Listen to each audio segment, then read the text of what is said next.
Eccoci. Buonasera a tutti, ciao. Benvenuti a tutti, benvenute anzi, a Viola Cagninelli, nostro ospite di oggi, a Buonasera, Rebecca, grazie. a Rebecca direttamente dalla libreria Ubik, Buonasera a tutti, salve. e ad Elia Zardo, che è appunto sempre la nostra compagna fidata di tutto il nostro percorso. Presente. Benvenuti all'ultima settimana di incontri del progetto Quanti Libri. Abbiamo già fatto 2 settimane belle intense, adesso faremo anche questi ultimi incontri di questa settimana. Partiamo oggi con il terzo incontro dedicato agli editori, e un incontro che è stato organizzato insieme appunto alla libreria Ubik di Castelfranco. E con noi oggi appunto c'è Viola Cagninelli, editor di Ragazzi Salani, quindi siamo contentissimi davvero di avere come ospite una casa editrice così importante, che penso sia anche una delle più antiche d'Italia. E per noi è un onore, anche perché parlo per me, bibliotecaria, soprattutto la collana Gli Istrici occupa quasi 5-6 palchetti di un intero armadio dedicato praticamente. E ovviamente poi sì, sono state pubblicate molte altre cose, tra cui uno dei miei autori preferiti, David Almond. Quindi insomma, grazie mille di essere con noi oggi. È un piacere, grazie. Oggi parleremo appunto del catalogo di Salani, ma anche di un progetto che ci interessa tantissimo, che è appunto Lettori si diventa, quindi siamo curiose di conoscerlo. Prima di iniziare vorrei appunto dare la parola alle mie compagne di avventura di oggi, quindi a Rebecca, se vuole dirci qualcosa appunto del contatto che avete avuto con Salani, di come avete appunto proposto, di perché avete proposto questa casa editrice. Certo, devo dire che per noi Salani è importantissima. Noi nella nostra libreria Castelfranco abbiamo una sezione dedicata ai ragazzi veramente molto ampia, ci teniamo tantissimo e devo dire che la parte di Salani è una di quelle che proprio custodiamo con più piacere, perché da sempre vengono scelti titoli con grande cura, titoli che poi sono senza tempo. Hai citato giustamente la collana degli Istrici e devo dire che nel corso degli anni continuiamo a venderli con grande piacere, perché proprio sono quei testi senza tempo. Infatti molto spesso si pensano che i libri per ragazzi siano stagionali, vadano bene per un periodo della vita e poi vengano messi in soffitta. Invece, soprattutto con i testi Salani, ci rendiamo sempre più conto di quanto invece questo non sia vero. Tantissimi nostri lettori, anche grandi, poi ci raccontano di tenere, di conservare nei loro scaffali alcuni libri di Roald Dahl, giusto per citare un autore a caso, diciamo, ma perché no, Harry Potter, un altro grandissimo che va tantissimo. Quindi, dovendo fare una scelta anche noi, ovviamente, per motivi di spazio, sicuramente i titoli Salani per noi sono sempre presenti. Poi, ovviamente, con il nuovo progetto futuro, insomma, di Salani, ci sembrava proprio l'occasione perfetta insieme a voi per poterne parlare, ecco. E allora io, Elisa, aggiungerei solo questo. Mi piace che si passi dalle emozioni, che è un tema cavalcatissimo in tutto questo periodo, al discorso sentimenti. Il libro è una scelta sentimentale e leggere è crescere sentimenti. Non è che abbiamo bisogno di avere dei libri specifici sulle emozioni, mentre le storie hanno già tutto. Le storie buone, le storie che fanno bene, hanno già quella che noi chiamiamo educazione sentimentale, perché l'emozione è un fatto del momento, di un attimo, di una situazione, ma quello che dobbiamo fare è proprio educare ai sentimenti.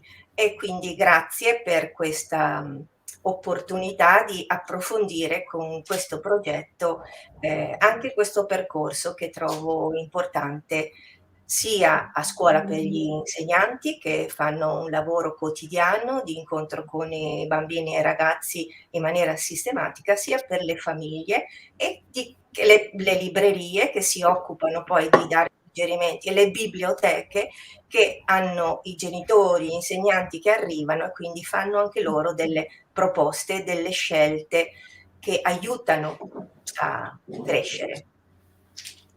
Grazie Elia, grazie di aver subito citato questa e anche inclusa nel programma questa bellissima frase che vorrei ricordare di Luigi Spagnol, il nostro editore che è prematuramente scomparso purtroppo l'anno scorso, su cui poi vorrei tornare.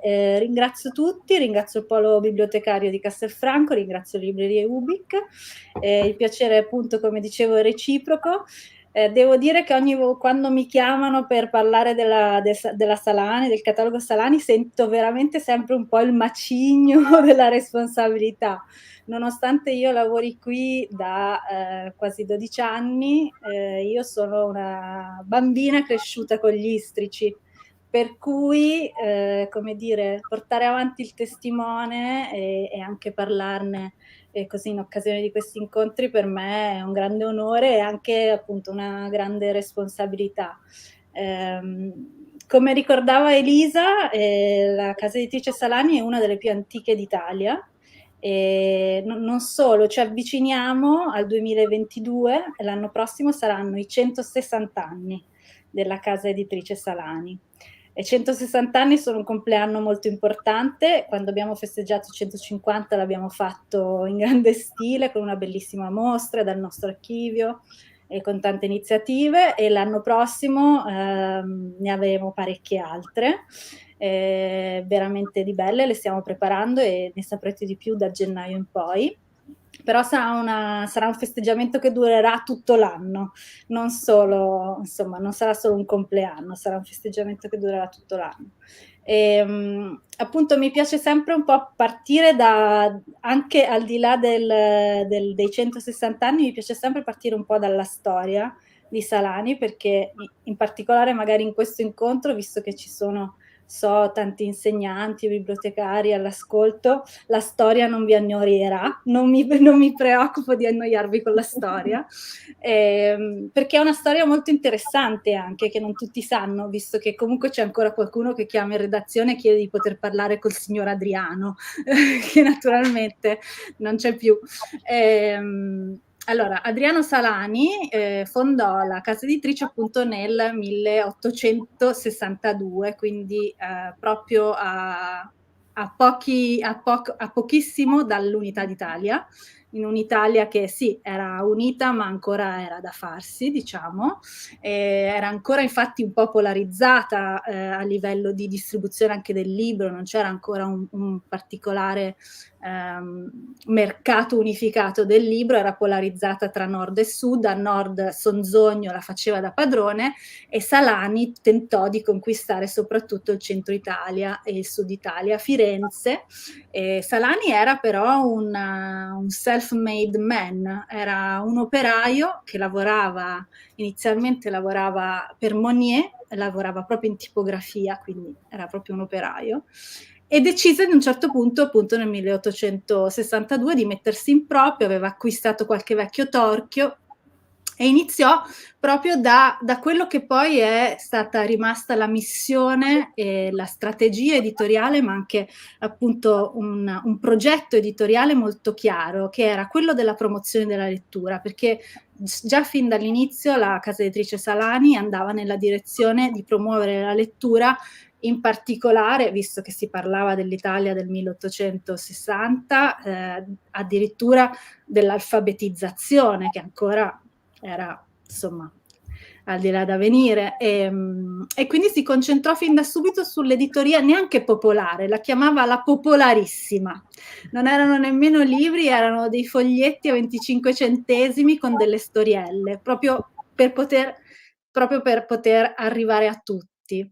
Da lì facendo con un po' di decenni dopo, fine degli anni '80 dell'Ottocento, arrivò una grandissima rivoluzione, perché acquistò delle nuove macchine che potevano stampare le illustrazioni, perché erano a un livello grafico superiore, e con questo, insieme al fatto che era stata appena promulgata la legge Coppino e quindi si era esteso l'obbligo di frequenza della scuola fino ai 9 anni, quindi si era creato finalmente un pubblico di lettori, di piccoli lettori, che prima non c'era, alfabetizzato, e quindi così Adriano Salani editore pensò di concentrarsi sull'editoria per ragazzi, quindi illustrazioni da una parte, istruzione e promozione della lettura.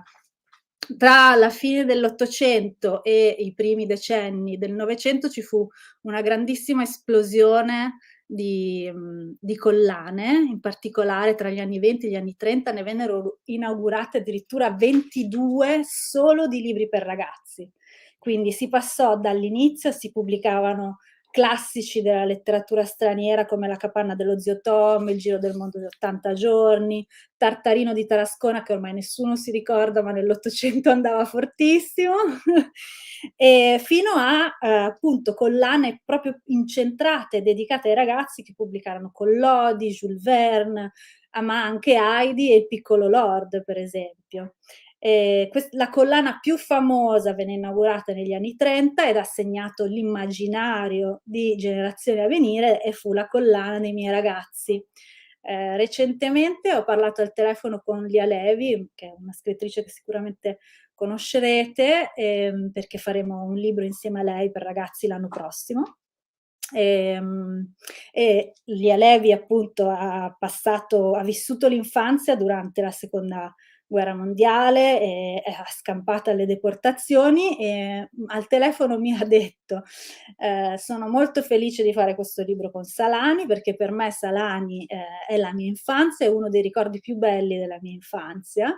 Mi ricordo ancora tutti i libri della biblioteca dei miei ragazzi che avevamo, tutti in fila sullo scaffale, con le coste fatte così, mi ricordo l'odore, mi ricordo il profumo di quei libri e le storie. In particolare credo che la sua preferita fosse La teleferica misteriosa, altro titolo che insomma ha fatto la storia della letteratura per l'infanzia in Italia. E appunto questo lato sentimentale del libro e della lettura è l'aggancio che ci dava prima Elia, citando appunto la frase di Luigi Spagna, che vorrei leggervi per intero, perché apre tra l'altro il catalogo del nostro progetto Scuola Lettori si diventa. Luigi diceva questo: io credo che, soprattutto nel caso dei libri per ragazzi, quelli su cui sei cresciuto, è tutto il libro che rimane come ricordo, non è solo la storia che hai letto, ma è l'oggetto che avevi sullo scaffale, con la copertina, le illustrazioni, che magari ti hanno fatto immaginare cose completamente diverse rispetto a quelle che poi erano scritte nel libro, ma che ti sono rimaste impresse. Il libro è una scelta sentimentale. Ed è proprio così, appunto Lia Levi lo ricordava, Luigi lo ricorda, e io stessa appunto lo ricordo perché, come dicevo prima, sono cresciuta anch'io con gli Istrici, collana appunto inaugurata nel 1987, e proprio io avevo l'età giusta per gli Istrici, che esistono ancora oggi, ma in quegli anni erano appena nati. E mi ricordo anch'io, mi ricordo tutto, cioè questi sono loro, e il profumo è ancora qui, la fisicità di questi libri che erano i primi tascabili per ragazzi è incredibile, è stata una vera rivoluzione. E devo dire che la prima volta che sono entrata in questa casa editrice per fare il colloquio sono entrata in redazione, c'era tutto uno scaffale con tutti gli Istrici, così gialli, tutti belli, messi uno a fianco all'altro, e mi sono emozionata, e l'odore che ho sentito, che è l'odore che c'è ancora oggi nella casa editrice, è veramente l'odore della mia infanzia, dell'infanzia di tante, tante persone, perché per me sono stati gli Istrici, per Lia Levi era la biblioteca dei miei ragazzi, ma c'è la generazione Harry Potter, i ragazzi che hanno iniziato a leggere negli anni 90, ci sono le ragazze di Fairy Oak che adesso sono le nuove, sono quasi neomamme o comunque magari zie, e iniziano a regalare i Fairy Oak ai loro figli, a leggere ai loro figli, quindi è come dire, è una storia veramente che continua, ed è bellissimo poterne fare parte tutti insieme. E fu una scelta sentimentale anche quella di Mario Spagnol e Luciano Mauri quando acquisirono la casa editrice Salani negli anni '80, perché sostanzialmente la casa editrice Salani nel dopoguerra ebbe un momento di rinascita negli anni *70, tra l'altro molto, molto importante, perché pubblicò i libri dei Puffi, i libri della Pemaia, Mazinga, anche altre colossi della nostra infanzia, se possiamo dire, ma già aveva addirittura pubblicato nel 1935, Salani furono i primi in Italia a pubblicare Topolino. Nessuno lo sa questo, ma nei nostri archivi c'è anche Topolino. I nostri archivi, colgo l'occasione per segnalarlo, sono completamente digitalizzati. E io sono qui in casa editrice a Milano, l'archivio è nella nostra, diciamo nel sottosuolo, ed è un archivio composto da migliaia e migliaia di documenti editoriali, disegni e libri, ed è tutto digitalizzato grazie a un progetto con l'Università di Pisa, e quindi se cercate Archivio Salani su internet potete vedere proprio uno a uno i disegni, e ci sono delle cose veramente meravigliose. E sappiate che essendo appunto istituzionalizzato come archivio, si può anche chiedere di venire a visitarlo, insomma non è proprio aperto al pubblico, ma su richiesta si possono organizzare delle visite, però intanto lo trovate online, che è una bellissima cosa. E appunto dicevo, fu una scelta sentimentale anche per Mario Spagnolo e Luciano Mauri quando acquisirono la Salani, proprio perché loro erano cresciuti con i libri della biblioteca dei miei ragazzi, e per quello decisero di acquisire non solo la casa editrice, ma anche l'archivio, e di conservarlo. E non ci sono tanti archivi così antichi e ben conservati come quello della Salani, perché spesso, per esempio quello di Sonzogno qui a Milano è andato distrutto durante la seconda guerra mondiale, quindi c'è tanta storia, hanno fatto veramente una cosa bellissima a salvare non solo la casa editrice ma anche l'archivio. E la casa editrice poi fu rilanciata proprio a partire dalla letteratura per ragazzi, perché tutti credevano che fosse il vero DNA della Salani e che ci fosse in quel momento il giusto spazio per lanciare un'idea innovativa, come poi fu quella degli Istrici, che venne subito lanciata appena venne acquisita la casa editrice Salani.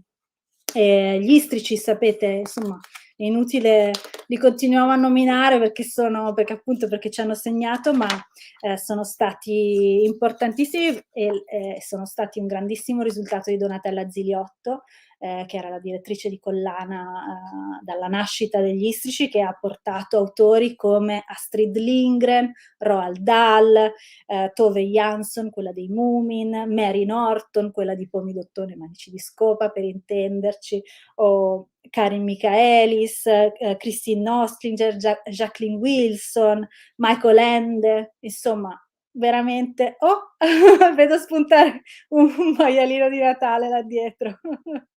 Sì. Insomma, e anche di autori italiani importantissimi come Teresa Bongiorno, Roberto Piumini, Guido Quarzo. Il lavoro di Donatella fu straordinario, anche perché non solo nella scelta degli autori, della straordinaria qualità delle storie, dei libri, ma anche del format, il fatto che fosse un libro tascabile, il fatto che tutto nei paratesti del libro parlasse direttamente ai bambini, ai ragazzi, proprio perché potesse essere scelto direttamente in libreria dai bambini, e questo è una grande rivoluzione, no?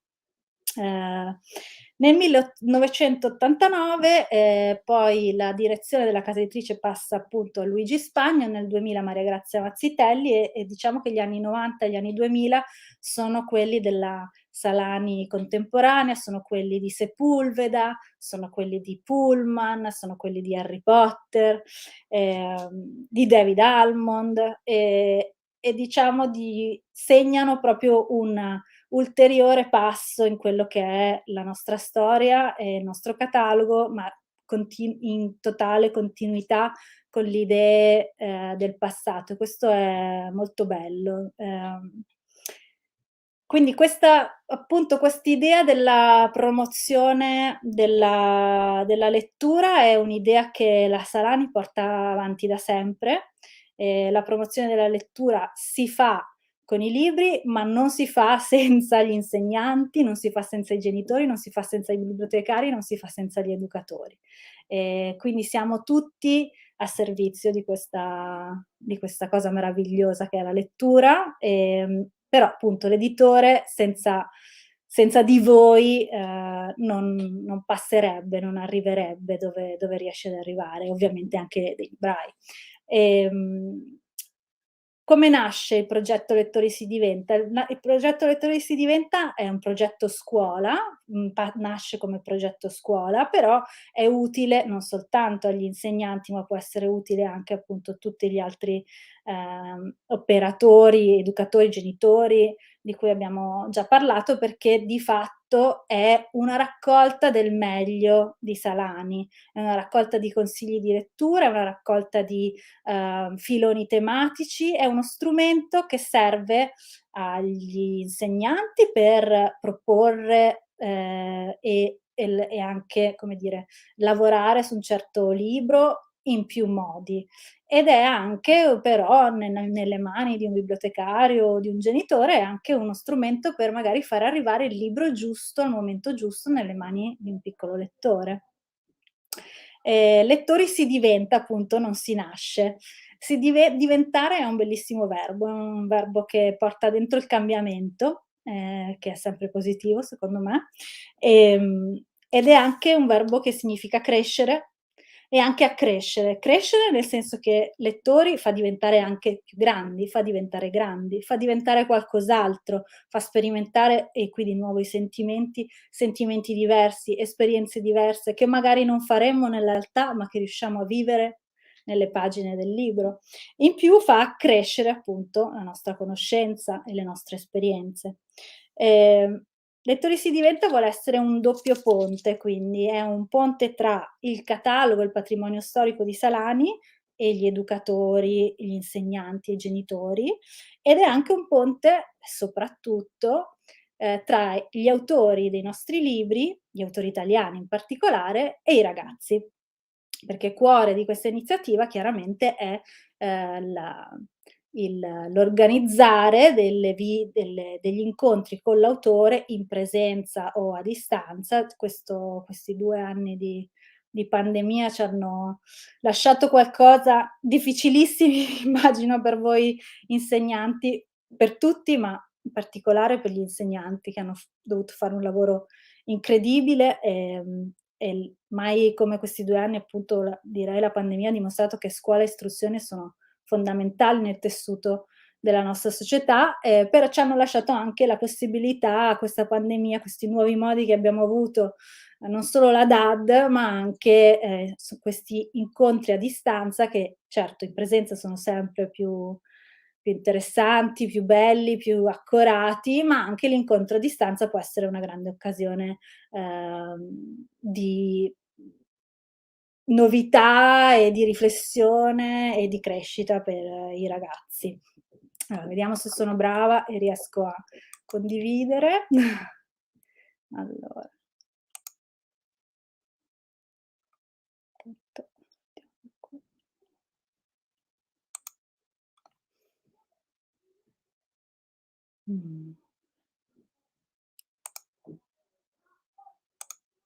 Ecco. Perdonate, ma non sono super pratica. Mi continuate a sentire, vedere, vedete il mio. Io adesso non vedo i relatori, però vorrei sapere se benissimo. Vediamo il PowerPoint che hai messo, le diapositive che hai messo, quindi perfetto. Vai. Allora, ecco qua, questo che vi sto mostrando è semplicemente il catalogo digitale di Lettori si diventa, che è il cuore di tutto il progetto. Lo si può scaricare dal sito Lettori si diventa, che è raggiungibile dal sito Salani, lo trovate facilmente online. C'è da compilare un piccolo form, potete scaricarvelo, potete anche richiedere, se scrivete, la copia cartacea, e ve lo faccio vedere perché di fatto è inutile per me preparare delle noiose slide quando tutto il bello è già qui dentro. Se si sfoglia, appunto. Abbiamo già letto la citazione di Luigi, che ci tenevo molto, questa di Roald Dahl, ve la leggo perché non so se la leggete, se è abbastanza in grande, ma è anche qui, il concept è tutto qui. Se riesci a far innamorare i bambini di un libro, o 2 o 3, cominceranno a pensare che leggere è un divertimento. Così forse da grandi diventeranno dei lettori. E leggere è uno dei piaceri, uno degli strumenti più grandi della nostra vita. Niente meno che Roald Dahl, come dicevamo.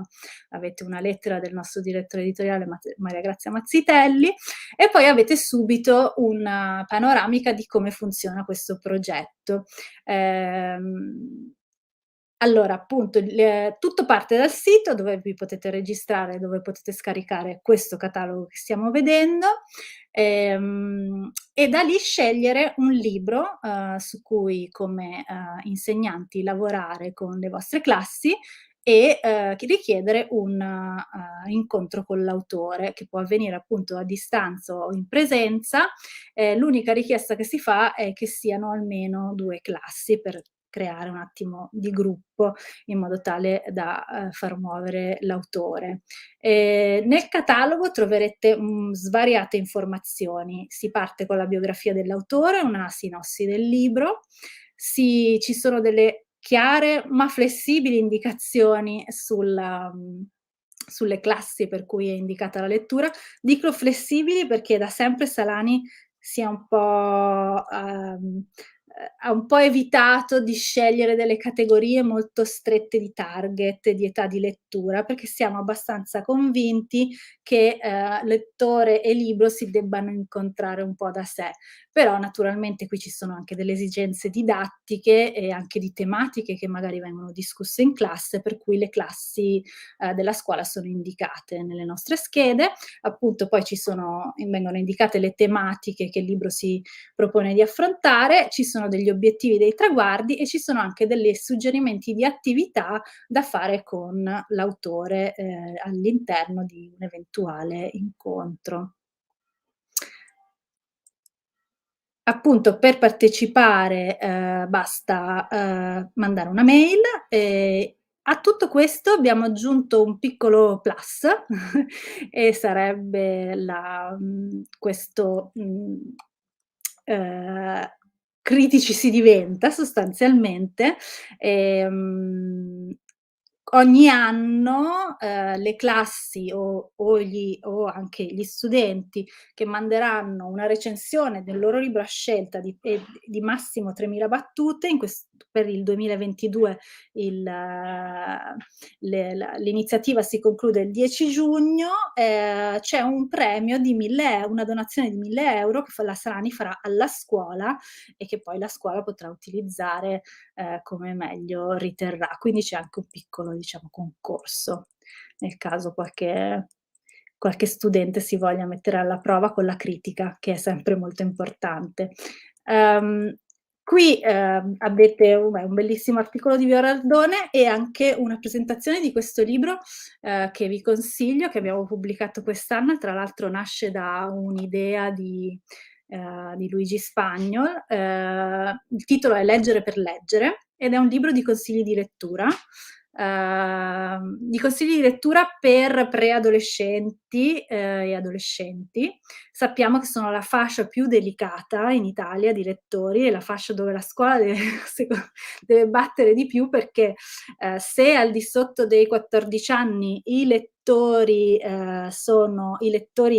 piccoli lettori sono il 77% contro il 61% dei lettori adulti, quindi sono forti i lettori in età inferiore dei 14 anni. Sappiamo che negli anni successivi diventa più difficile tenerseli i lettori, e in questo libro ci sono svariati consigli di lettura. È un libro quindi per insegnanti, per genitori, per educatori, però l'approccio è far incontrare il libro giusto al lettore giusto, e quindi è un percorso su varie tematiche. Tra l'altro ci hanno lavorato l'associazione Amelin, che si spende tantissimo per la promozione della lettura in Italia, e Rachele Bindi, che è una psicoterapeuta che si occupa anche di libroterapia. Avete la nostra storia che vi ho raccontato, avete un utilissimo, io credo, calendario delle varie giornate nazionali o delle feste, ma anche appunto la giornata dei diritti umani, la giornata delle bambine e delle ragazze. Qui potete, insomma, avete molte occasioni di parlare di svariate tematiche. Mi continuate a sentire? Io non vi vedo, ma ci siete ancora, vero? Ti Sì, sentiamo, benissimo. mi sembra che tutti stiano seguendo il percorso e Bene. quindi Vorrei chiedere, prima di andare avanti, magari chiedo se mi fermo un secondo con la condivisione e chiedo se avete qualche domanda. per ora non ci sono domande, però invitiamo come sempre a fare delle osservazioni, anche a dire dove siete, cosa fate. L'incontro di questo pomeriggio era pensato per la fascia della scuola primaria, quindi abbiamo bambini che, finita la strumentalità dalla seconda alla terza, insomma l'apprendimento e la strumentalità di base, cominciano a leggere e a Certo. leggere dei libri impegnativi, dove non solo i libri illustrati, ma anche i libri che hanno storie e racconti e quindi solo pagine scritte, che è un po' il diventare lettori in maniera propria, diciamo. Sì, ed è anche un po' il cuore di diciamo che è il cuore dei libri della Salani, perché la Salani è molto forte proprio in quel target di età. La maggioranza dei nostri libri sono per le scuole elementari e le scuole medie, direi, sono le storie, insomma la maggior parte delle storie che pubblichiamo sono in quella fascia d'età, quindi, e soprattutto questo progetto Lettori si diventa si indirizza proprio a quelle due fasce di età, e lo vediamo adesso, ricondivido. No, vedete ancora, vero, lo vedete ancora il mio schermo? Sì, sì. Certo. Allora posso forse fare così. Puoi anche ingrandire, secondo me, se vuoi avvicinare i testi. Scusate questa interruzione un po' così io in realtà volevo provare a vedere voi e vedere contemporaneamente anche il catalogo, vediamo se mi è possibile. Riuscite comunque a vederlo? Sì. Bene, allora ecco, qui abbiamo una prima panoramica di tutti i titoli che sono contenuti nella prima parte del catalogo e che sono appunto di autori italiani che sono disponibili agli incontri, quindi su cui è il cuore di questo progetto, e quindi sono i libri su cui ci concentreremo. Vedete che sono già divisi un po' per macro tematiche: Costituzione e diritti umani, sviluppo sostenibile, educazione ambientale, analisi delle emozioni e conoscenza di sé, incontro con le altre culture e per approfondire. trovate appunto una lista di tutti i titoli con le indicazioni per le classi e poi inizia il catalogo vero e proprio con le proposte. Ogni scheda, vedete, ha la biografia dell'autore, una sinossi del libro, i temi più importanti e appunto traguardi, obiettivi specifici di apprendimento, i collegamenti interdisciplinari e poi le attività che sono di base quello che un autore può proporre di fare durante l'incontro, anche se chiaramente poi c'è sempre un margine di improvvisazione, oppure l'insegnante può chiedere anche qualcosa di particolare, però qui ci sono già delle idee. Come vedete è molto, molto, molto ricco. Ora, non so quanto tempo abbiamo ancora, non so bene come, se volete che vi parli un po' di queste proposte o se volete magari che continuo a farvi vedere com'è strutturato magari prima tutto il catalogo e ve lo sfoglio velocemente. Però Scusa Viola, anche citare qualche autore, adesso sì, vediamo qua, allora per Alderà, non, visto che sono non so, importanti gli incontri con gli autori, che esatto. vanno generalmente preparati, perché se incontri l'autore e non sai cosa ha scritto, non hai indagato un Certo. po' il libro o le tematiche, o è difficile poi che i ragazzi interagiscano anche con Assolutamente. l'autore.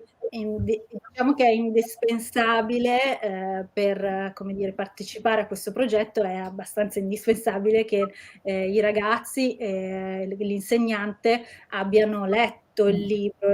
L'incontro con l'autore dovrebbe essere il coronamento di un percorso fatto in classe nelle modalità più diverse che vorrà, che sceglierà l'insegnante, ma chiaramente è un po' il punto finale, è un momento di incontro dove si tirano le somme, si può fare un laboratorio, si può parlare ulteriormente e sono momenti molto belli. Io lo vedo sempre quando vado a qualche incontro con gli autori, sono momenti bellissimi perché innanzitutto spessissimo i bambini e i ragazzi tirano fuori delle cose che magari in classe non si erano ancora viste, ci stupiscono. I nostri autori, devo dire, tantissimi hanno oltre a essere scrittori, hanno altre qualità, fanno altre cose, quindi riescono a coinvolgere molto il pubblico dei bambini e dei ragazzi. E poi l'incontro con un autore, secondo me, può davvero cambiare la vita a qualcuno, perché gli scrittori hanno un grande fascino, quello che fanno, il loro mestiere è molto affascinante, può ispirare i ragazzi non solo alla lettura ma anche alla scrittura. Magari questi autori raccontano di cose che lasceranno un seme che germoglierà. Per esempio, qui stiamo guardando la prima pagina, gli autori sono in ordine alfabetico, qui abbiamo questo libro di Marco Alverà che nella vita non fa, cioè questo è il suo primo libro per ragazzi, ma nella vita non fa lo scrittore, fa addirittura l'amministratore delegato della SNAM, che è appunto una delle principali società di infrastrutture energetiche al mondo, in particolare in Italia, ed è una persona che si sta spendendo molto, è molto impegnata sulla transizione energetica green e crede molto nell'idrogeno, e con questo libro che ha scritto prima chiaramente per la generazione delle sue figlie che sono tra le elementari e le medie, ed è una vera e propria avventura fantasiosa ambientata a Venezia, ma che ruota tutta attorno appunto alle energie rinnovabili, al progresso scientifico in questo campo. Quindi con lui si può parlare di ecologia, si può parlare appunto di energie rinnovabili, e c'è un bellissimo lavoro da fare su questi temi molto attuali oggi. Questo Francesco Barberini è veramente un unicum, direi, nel nostro catalogo, perché è credo l'autore più giovane che abbiamo, anche se adesso ha 15 anni, ma quando abbiamo pubblicato quando l'abbiamo conosciuto la prima volta ne aveva 13, insomma è cresciuto nel frattempo, ma era un bambino, adesso è un ragazzo, ma quando ha scritto questo libro era ancora un bambino. E non so se avete avuto modo voi di vederlo in televisione, ma quando ha pubblicato questo libro con noi l'anno scorso, anzi quest'anno, mi sembra sempre un po' l'anno scorso perché viviamo proiettati in avanti noi nel mondo editoriale, ma era quest'anno, è stato invitato insieme a Bruno Vespa a parlare. Entrambi presentavano i loro libri e Barberini ha corretto Bruno Vespa, che mentre Bruno Vespa gli chiedeva: ma come mai ti interessano tanto gli uccelli? Ti interessano quelli più comuni o anche quelli più particolari e spaventosi come i pipistrelli? E Barberini ha subito corretto: i pipistrelli veramente sono dei mammiferi. Insomma, con Francesco Barberini si può parlare di dinosauri, si può parlare di evoluzione, si può parlare di ecologia. È un ragazzo incredibile e credo che avere un ragazzo che parla ai ragazzi di queste tematiche sia veramente una cosa molto interessante. Lui ha tantissima voglia di incontrare, parlare, divulgare, quindi è veramente un grande autore per noi, e uscirà anche un suo libro, anche nuovo, l'anno prossimo. Bouchard è un autore che molti insegnanti conoscono perché ha scritto già molti libri con noi. Questo nello specifico è il suo libro più recente, parla di resistenza, è una storia di montagna. Vado avanti un po' veloce perché vi do proprio giusto due nozioni così su questa proposta. Viola il blu, penso ne avrete sentito parlare perché è un libro che ha avuto grande successo per noi quest'anno, un libro che siamo molto felici di pubblicare.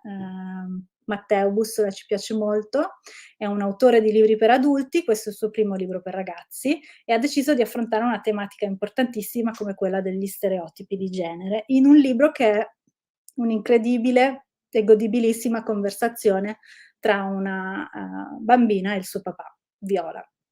La bambina è Viola, come me. Gianluca Caporaso è un maestro delle parole, questo è un libro di poesie, che è nato nel periodo della pandemia e riflette sul tempo. È un libro di quelli che definirei crossover, è un libro per bambini e un libro per grandi. Tutti ci possono leggere qualcosa, c'è la musicalità delle parole perché è la poesia, ma ci sono tematiche molto profonde. E qui quindi c'è la lingua italiana, la poesia, la musicalità. Lui è un autore che è molto impegnato anche lui nella promozione della lettura e ha ideato un festival a Potenza che è la città delle infanzie. È un autore attivissimo, quindi anche lui è molto felice di partecipare agli incontri con le scuole. Ilide Carmignani invece è la traduttrice di Sepulveda, nonché traduttrice di altri grandi scrittori in lingua spagnola.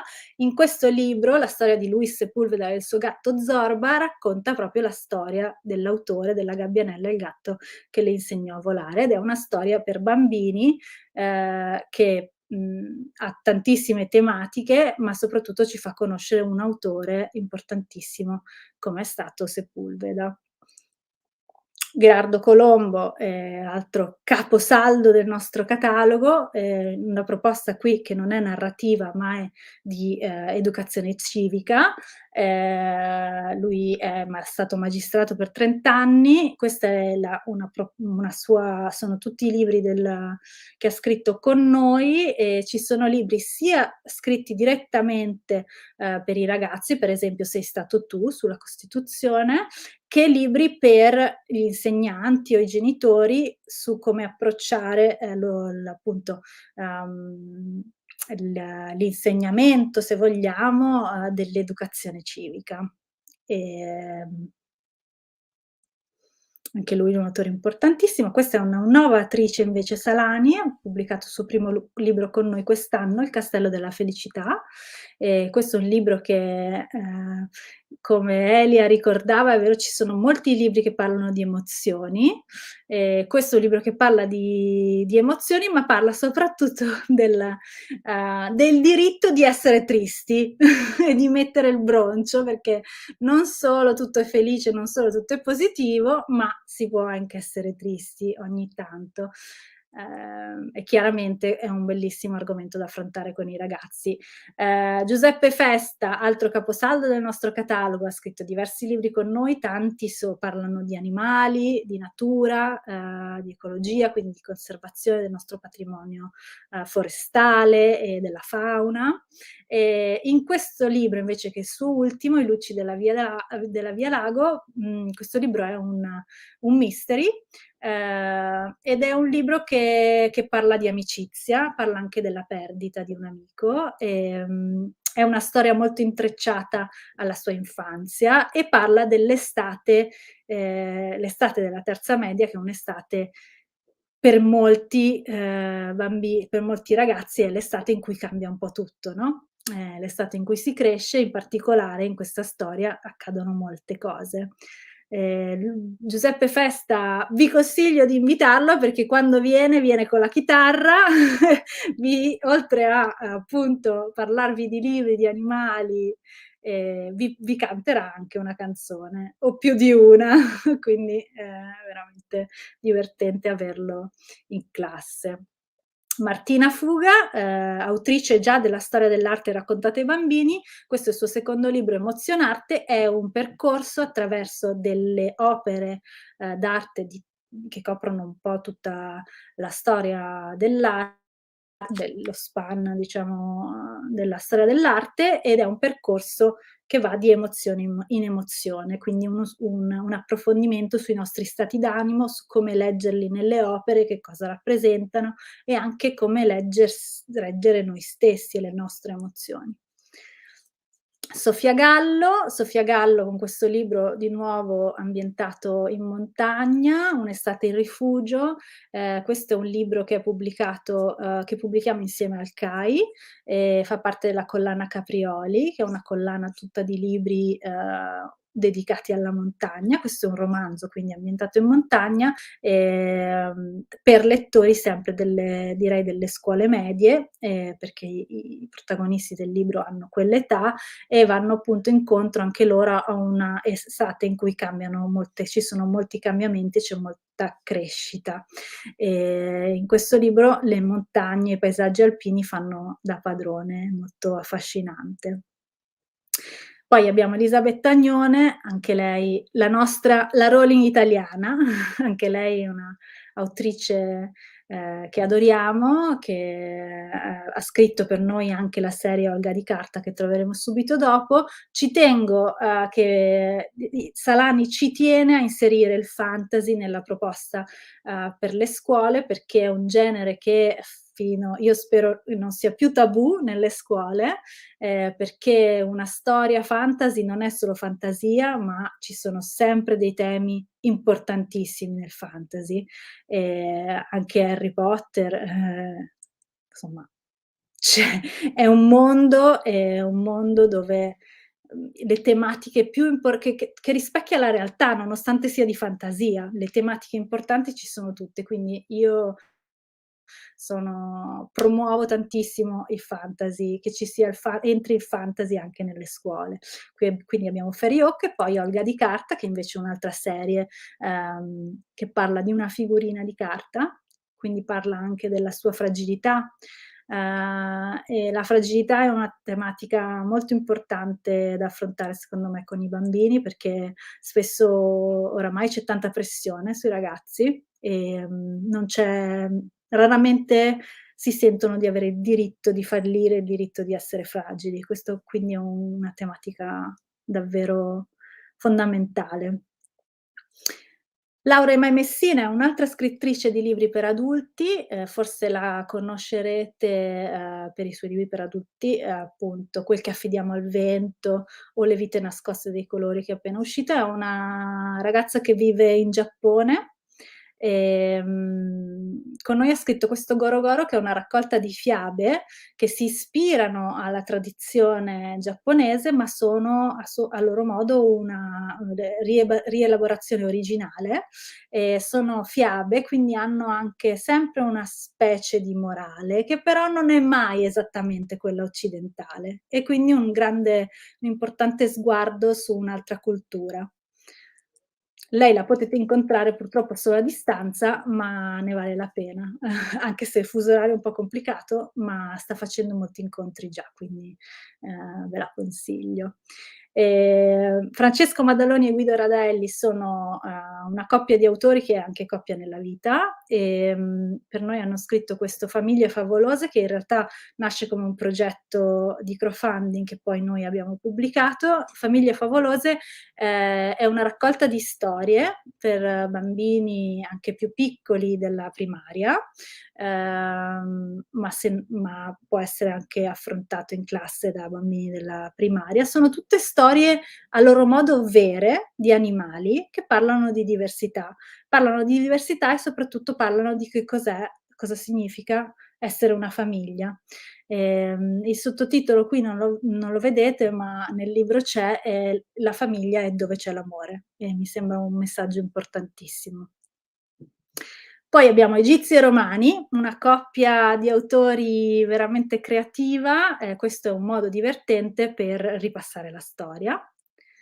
Anche qui non parliamo solo di storia, ma parliamo di epica. Giovanni Nucci è un altro scrittore, probabilmente che gli insegnanti conoscono già. Questo è perché con Ulisse ha girato l'Italia, Ulisse e il mare color del vino. Questo invece è Achille. Qui si può parlare di epica, ma l'approccio molto bello di questo libro è la visione di Achille. Achille in fondo era un ragazzo con tutti i problemi che hanno i ragazzi, comprese le crisi d'ira. Quindi è una lettura dell'epica dell'Iliade attraverso gli occhi di Achille, che è uno di loro, uno dei lettori che lo leggono, con tutti gli stessi problemi, paure, che hanno i ragazzi nella preadolescenza e nell'adolescenza. Viola, posso interromperti e Certo, farti una domanda che sono curiosa? certo. Allora, ma se una classe decide di incontrare più autori, non è che devono leggere un libro per tutto. Io metto in programma della lettura, anche noi dici quanti libri questa iniziativa, anche il fatto di conoscere più libri, leggere più libri in classe, come Certo. sia limitativo la lettura di un unico libro per tutti. Abbiamo fatto tanti questi discorsi qua. Per cui se una classe si impegna e dice ne vorremmo incontrare almeno 3 di autori in un anno, è possibile? Ma certo, non ci sono limiti. Come dicevo, l'idea è che, quando si incontra un autore il libro sia stato letto. Il libro deve essere letto perché è come dire, è appunto l'incontro con l'autore è un po' un'occasione quasi finale, o può essere insomma all'interno di un percorso, ma ehm, si deve basare su una lettura fatta in classe o comunque consigliata dall'insegnante, perché è giusto che i ragazzi che incontrano l'autore sappiano di che cosa si parla. Ma se in classe si legge in maniera sistematica, se non ogni giorno, con continuità, Certo, sai quanti libri si possono leggere?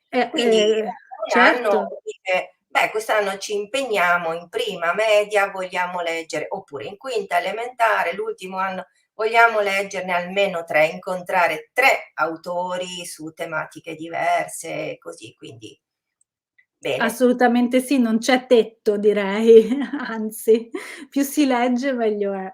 Allora, io non voglio fare torti a nessuno perché siamo arrivati quasi in fondo a questo catalogo, per cui Marta Sì, mi Palazzesi auguro.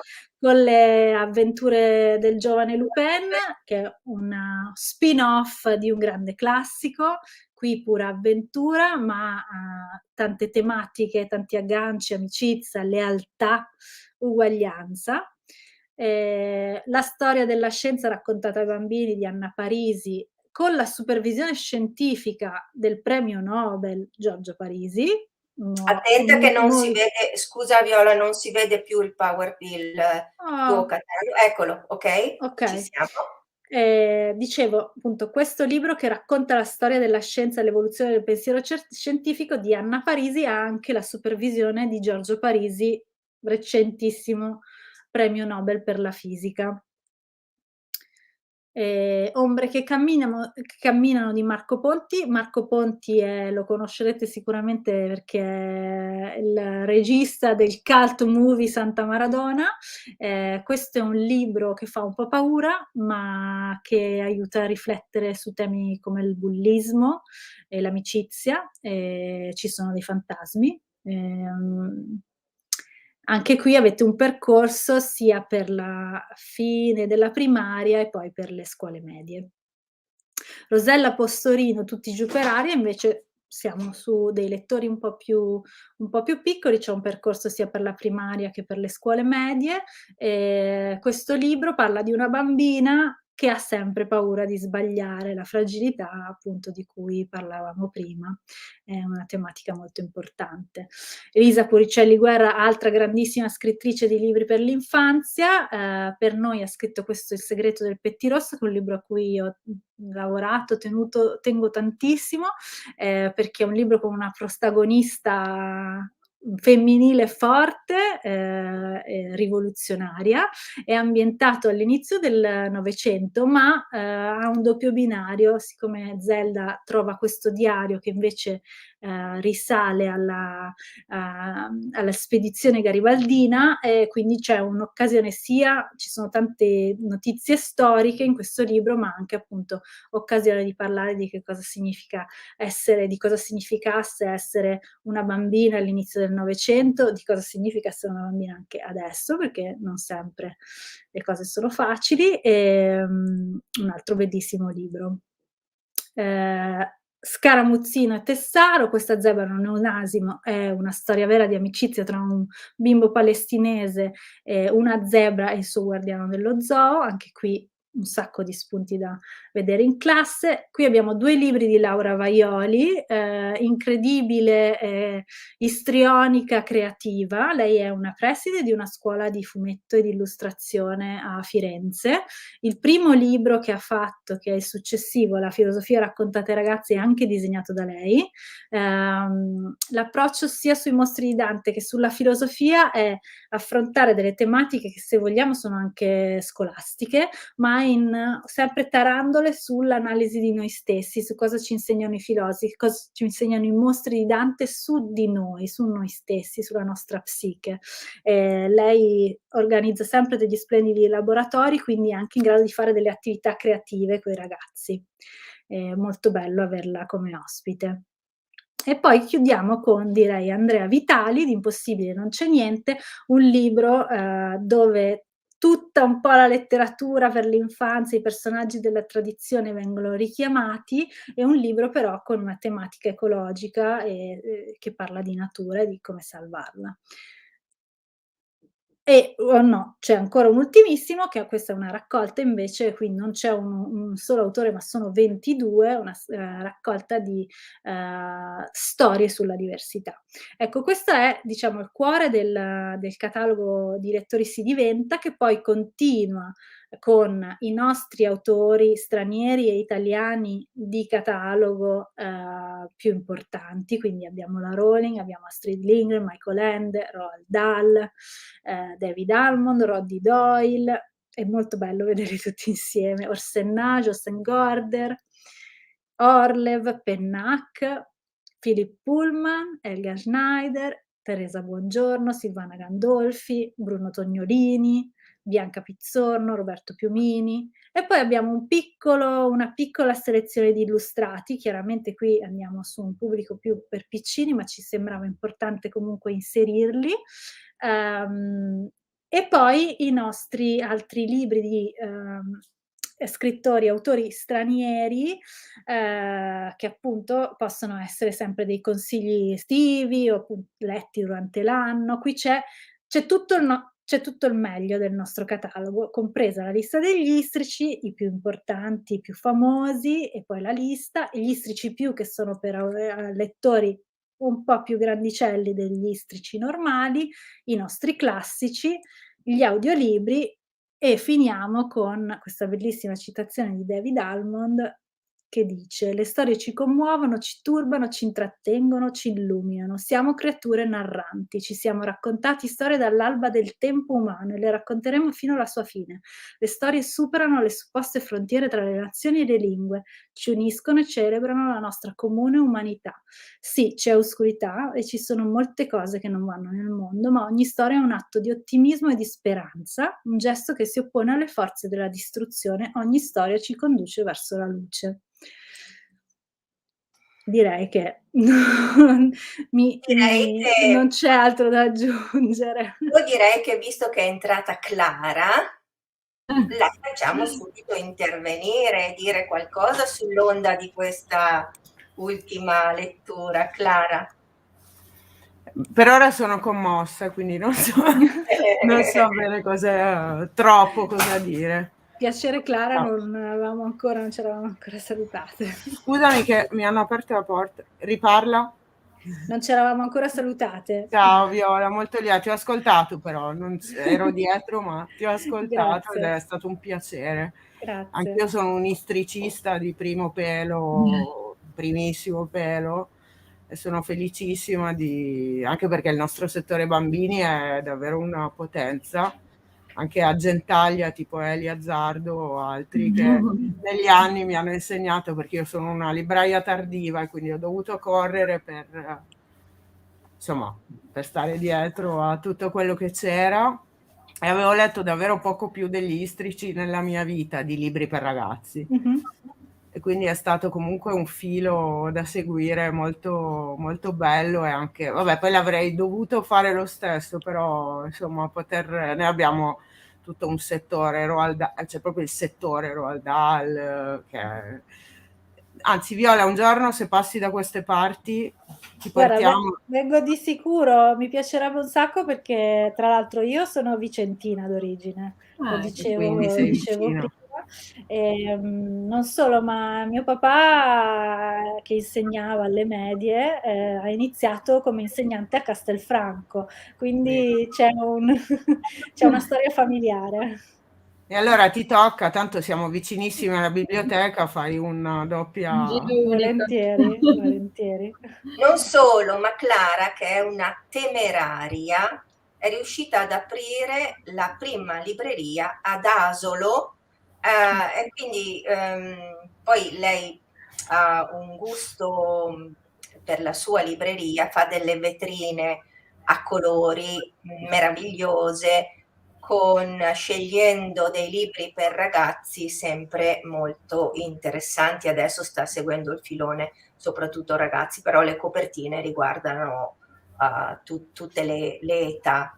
E lei è una appassionata, quindi ecco, siamo in buone mani. Ha fatto la scelta di invitare la casa editrice Salani. Grazie. E siamo contenti per questa scelta. Sappiamo che c'è questo bel progetto e che potete anche decidere di invitare più di un autore, quindi io lo terrei ben presente, questo dettaglio che non è banale. Certo. Io molto volentieri, quindi Viola ti disturberò. Sì, non c'è. È solo un piacere il nostro lavoro, quindi lo facciamo molto volentieri. Tra l'altro siamo dei privilegiati, io credo, tutti noi, a occuparci di libri e di lettura, e soprattutto di libri per l'infanzia, direi.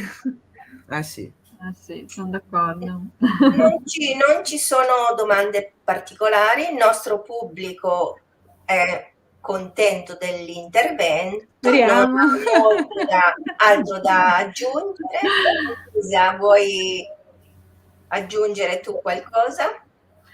No, ti volevo chiedere, perché intanto che parlavi ho provato a scaricare il catalogo che dicevi dal sito, ma il progetto è rivolto alle scuole oppure anche le biblioteche possono Allora, magari partecipare invitando qualche classe allora, o magari fare da allora, ponte sicuramente, come certo, allora, interiore? nello specifico, Lettori si diventa si chiama anche come sottotitolo progetto scuola, quindi nasce come un progetto scuola, ma l'editore è sempre felice di organizzare altre cose con gli autori anche nelle biblioteche, nelle librerie, per cui c'è sempre sul nostro sito, ci sono sempre i riferimenti del nostro ufficio eventi, ufficio stampa, proprio per organizzare queste cose, quindi assolutamente sì, Elisa, anche magari incrociando biblioteca e scuola, noi siamo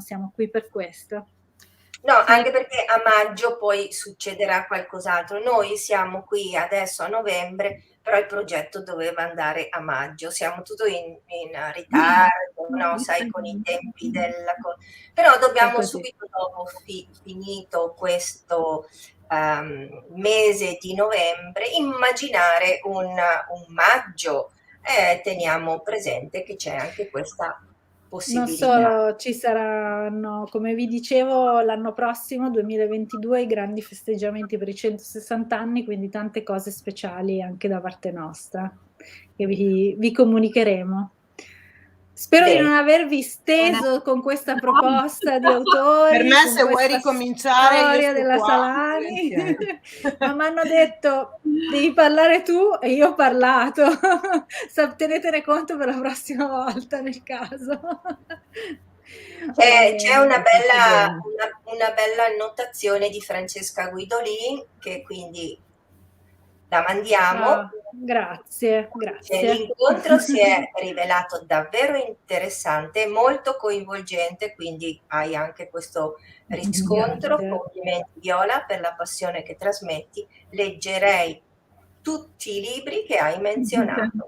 E leggiamoli. Grazie infinito. Bene. Allora, in verità ho visto moltissimi titoli che abbiamo in biblioteca, ma qualcuno ci manca, quindi lo recupereremo sicuramente. Bene. Allora, grazie direi e ci salutiamo qui. Grazie Clara per il tuo esserci. Grazie a tutti. Supporto. Grazie Viola e ci teniamo in contatto a questo punto, vero? Certo, grazie mille. Arrivederci, buona serata. Grazie. Buon lavoro, buona lettura. Grazie sempre a Luca per la regia. Grazie a Luca, certo. Con chi sarà presente ci vediamo domani pomeriggio, sempre alla stessa esatto. ora. Grazie. Sapete che noi continuiamo domani, dopodomani in presenza fino a sabato. Esatto. Brave. Ciao. Arrivederci, grazie. Ciao. Buon lavoro a tutte. Ciao.